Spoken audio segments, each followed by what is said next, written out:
عشان أكلة السمك الحلوة ما بتكملش في أي مطعم من غير طبق شوربة جمبري. النهاردة هشارككم معايا طريقتي في عمل شوربة جمبري بالكريمة الصفراء زي ما بناكلها في المطاعم وأحلى كمان. جودة المكونات بتفرق جدا في أي طبق شوربة أو في أي طبق عامة بنعمله، بس مش مهم طبعا حجم الجمبري. هنستخدم أول حاجة معانا معلقتين من الزبدة مع معلقة زيت وفصين توم مهروسين ناعم، نحطهم يتشوحوا مع بعض. الجمبري لازم يكون مغسول ومتنضف كويس قوي، متشال منه القشر والراس وكل الحاجات ديت، ومفتوح متشال كيس الرمل، لان دي شوربه يعني هناكل على طول بالمعلقه، مفيش مجال ان احنا نقعد نقشر وننضف وكده. هنزل الجمبري اول ما التوم يصفر شويه. بغض النظر عن حجم الجمبري بنصحكم ان انتوا تختاروا نوع يكون الحاجات اللي هي البلدي اللي مش مزارع او متفرز، لان برضو مش هيديكوا نفس الجوده اللي انتم متخيلينها. يعني كل ما يكون فريش وبلدي مهما كان حجمه، هو ده هيديكوا الطعم الحلو اللي انتوا تحبوا تستمتعوا بيه، طعم مسكر وحلو للجمبري. دي شوربة جمبري بس طبعا ما فيهاش مش سي فود، فبالتالي احنا عايزين نبين طعم الجمبري كويس قوي والمكونات بتاعتنا يكون طعمها حلو.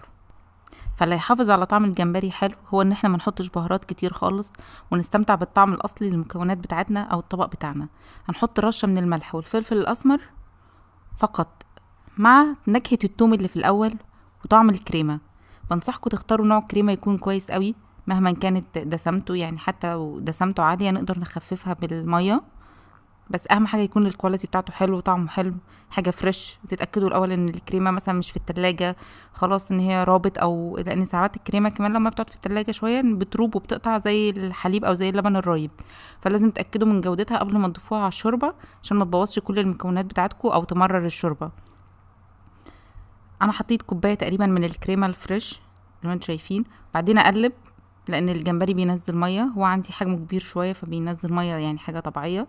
وانا كمان محمرتوش يعني مش بشوحه، وانا عايزاه يفضل على ما يستوي يكون الشوربه والكريمه غلت، مش ان هو نشف وجلد الاول في التشويح وبعدين ان احنا نرجع نضيف عليه الكريمه والمكونات ونستنى لما تغلي، فبالتالي ان احنا كده هنحول الجمبري لقطع بلاستيك.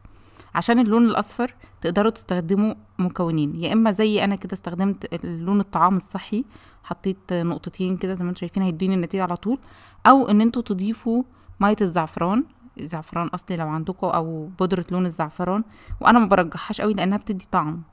واذا احنا ضفنا طعم فاحنا يعني غيرنا طعم الشوربه، ما بطلنا ان احنا نستمتع بطعم الكريمه الحلو وطعم الجمبري الحلو. فبالتالي احسن حاجه ان انتوا لو عايزين اللون الاصفر ده زي المطاعم ان احنا نضيف يا لون باودر صحي، يا اما اللون اللي هو السايل ده اللي بنستخدمه في الحلويات وفي الاكل يعني وكده، يكون صالح طبعا للاكل. فمش هيديكوا اي طعم خالص ولا اي حاجه، مش هتحسوا ان في افتر تيست بعد ما بناكل، ان احنا نحس ان في طعم بيجي في بقنا من التوابل الغريبه او الكركم او الكاري او كده، لا. فانا شايفه ان ده بديل كويس قوي. لو انتوا بتحبوا طعم الماسترد وهو بيدي طعم حلو كمان مع الجمبري، تقدروا تحطوا كمان نقطه من الماسترد صوص كبديل.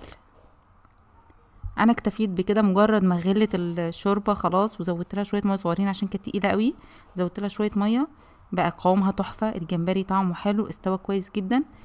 بعد ما نغرفها نقدر نزينها برشة بسيطة من الشبت الفريش وعصرة ليمون جنبها، ونستمتع بأحلى طبق شوربة. لوصفة الجمبري المشوي اللي جنبها هتلاقوه موجود هنا على القناة، هسيب لكم اللينك فوق.